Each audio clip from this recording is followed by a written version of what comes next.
বাংলাদেশের উত্তরের জনপদ পঞ্চগড় এক আসন, পঞ্চগড় তেঁতুলিয়া আটোয়ারি জাতীয় সংসদেও ১ নম্বর আসন। আমাকে কৈলাস সত্যার্থী নোবেল লরিয়েট দাওয়াত করেছিল। আমি বলছিলাম যে আপনি আমাকে why you select me, you are from number 1 of Bangladesh. সেই ১ নম্বর আসনের প্রার্থী আমি। আজকে এই ২৪শে জুলাইয়ের শহীদদের স্মৃতি রক্ষার্থে বেদিতে দাঁড়িয়ে আমি তাদের শহীদদের রক্ত ছুঁয়ে বলতে চাই, অসংখ্য সংগ্রামের এই জনপদ বাংলাদেশ, হাজার বছরের বাংলাদেশ, হিমালয় থেকে সুন্দরবন, এখানটায় গাছপালা ছিল, মাঝি ছিল, নদী ছিল, পাহাড় পর্বত সব কিছুই ছিল। আমাদের জারি ছিল, সারি ছিল, কীর্তন ছিল, মুর্শিয়া ছিল, হুলিগান ছিল, সমস্ত কিছু ছিল। কিন্তু আমাদের জনপদ, আমাদের দেশ পৃথিবীর মানচিত্রে বাংলাদেশ ছিল না। অনেক কষ্টের এই বাংলাদেশ, অনেক সংগ্রামের এই বাংলাদেশ, আজকে সেই বাংলাদেশের বন্যের স্মৃতির স্মারক শহীদের মালা দিয়ে, ৭১-এ বুদ্ধিজীবী যাদের হত্যা করা হয়েছে সেই তাদের স্মৃতিতে মালা দিয়ে, সর্বশেষ ২৪শে যারা শহীদ হয়েছে তাদের স্মৃতিতে মালা দিয়ে আমি শুধু বলতে চাই, আমার প্রত্যাশাটা এই দেশবাসীর কাছে, পঞ্চগড়বাসীর কাছে, এই জনপদকে বিদেশি শকুনের নজর থেকে রক্ষা করতে হবে। এটাই এই নির্বাচনের শপথ।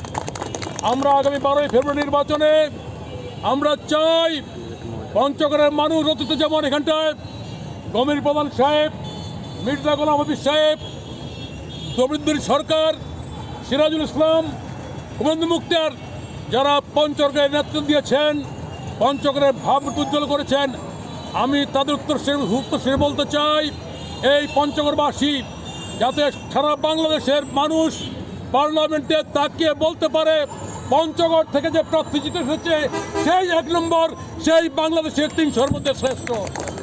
আমি পঞ্চগড় একটা উন্নত হওয়ার পথে যাত্রা, এখানটায় চা বাগান আছে, পর্যটন আছে। আমি মিথ্যা আশ্বাস দিয়ে কথা বলি না। আমি শুধু বলবো, সরকারের নেক দৃষ্টি থাকলে, ভালো শাসন থাকলে এবং পার্লামেন্টে শক্তিশালী বিরোধী দলের নেতা থাকলে বাংলাদেশে কখনো ফ্যাসিবাদ কায়েম হতে পারে না। বিগত সময়ে যারা বিভিন্ন নেতার প্রতি রাজনীতি করছেন, এরা বিরোধী রাজনীতি ঠিকমতো করতে পারেন নাই দেখে এখানটায় ফ্যাসিবাদী শাসন কায়েম হয়েছিল, অনেক শহীদ রক্তাক্ত হয়েছে। আমরা বারবারই লক্ষ্য করি, ভোটের মাধ্যমে সরকার পরিবর্তন না করে অভ্যুত্থানের মাধ্যমে, খুনের মাধ্যমে বাংলাদেশে সরকার পরিবর্তনের নজির তৈরি হয়েছে, যেটা খারাপ। আমরা সেই কারণে বলতে চাই, এবার নির্বাচনে এমন প্রার্থীদের নির্বাচিত করুন যারা বাংলাদেশে ভোটের মাধ্যমে সরকার পরিবর্তন ধারণাটাকে প্রতিষ্ঠিত করবে। আপনারা জানেন, আমরা বাংলাদেশ জাসদ, কমিউনিস্ট পার্টি, বাসদ সহ অনেকগুলি পার্টি আমরা এবার যুক্তফ্রন্ট, গণতান্ত্রিক যুক্তফ্রন্ট গঠন করেছি। আমরা ৩০০ আসন এই পর্যন্ত করতে পারছি না, কিন্তু আমরা কোনো জোটে না, জনগণের সঙ্গে থেকে আমরা পছন্দ করছি।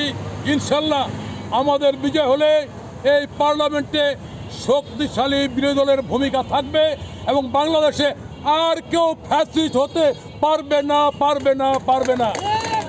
আমি এখানটায়, আমাদের এখানে আছেন অধ্যাপক এমরুল আমিন, আমাদের পঞ্চগড় জেলার প্রেসিডেন্ট, কলেজের অধ্যাপক, ঢাকা ইউনিভার্সিটির ছাত্ররা ছিল।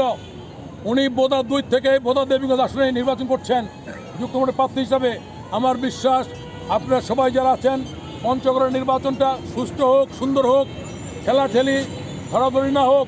আমরা শুনি কেউ কারো নাকি নির্বাচন অফিস করতে দেন না। আমি সবার কাছে অকুল আবেদন করি, কারো ভোট প্রচারে কেউ বাধা প্রদান করবেন না। জনগণ যারা ভোট দিতে আসবে তাদের কেউ বাধা প্রদান করবেন না। অতীতে এইসব বাধা প্রদান করে, এইসব বন্ধ করে, বিশৃঙ্খলা করে বাংলাদেশটা এই পৃথিবীর মানচিত্র থেকে মুছে যাওয়ার উপক্রম হয়েছে। আমরা চাই বাংলাদেশটা পৃথিবীর মানচিত্রে আরও জল করে আমাদের লাল সবুজের পতাকা উড়ুক, আমাদের ছেলেরা দেশ বিদেশে খেলুক, আমাদের দেশের ছেলেরা ভবিষ্যৎ বিজ্ঞানী হোক। আমরা চাই। আজকে সেই কারণে আমি পঞ্চগড় প্রার্থী যারা আছেন, আমার বিশ্বাস সবাই পঞ্চগড় আসনের ভাব গাম্ভীর্য রক্ষা করে সামনের ভোটের কাজে সহায়তা করবেন। সাংবাদিক, কলাকুশলী যারা আছেন, সরকারি প্রশাসনের কর্তা ব্যক্তিরা, আমি সবার কাছে অনুরোধ করব, আপনারা অবশ্যই ভোট যাতে সুশৃঙ্খল হয়, নিয়মতান্ত্রিক হয়, ভোটাররা যাতে ভোট দিতে পারে এর দিকে খেয়াল রাখবেন। কোনো দলীয় দৃষ্টিভঙ্গি নিয়ে ভোট পরিচালনা করতে যাবেন না, কারণ আপনাদের কাছে কিছুদিনের সেই শিক্ষা রয়ে গেছে। ভোটারের প্রধান নির্বাচন কমিশনার নাই, জুম্মার ইমাম নাই, প্রফেসর নাই, মন্ত্রী নাই, ডিসি নাই, বহুজন নাই হয়ে গেছে। ফলে কেউ যদি মনে করেন এবার আমরা একটা শক্ত খুঁটি পাইছি, যা ইচ্ছে তাই করবো, আমি বলবো আপনারা নাইয়ের তালিকায় পড়ে যাবেন।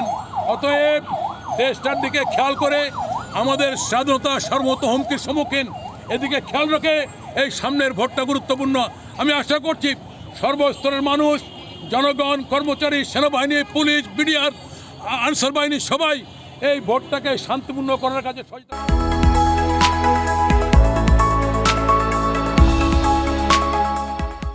স্পুট টিভি মানুষের জীবনের কথা বলে।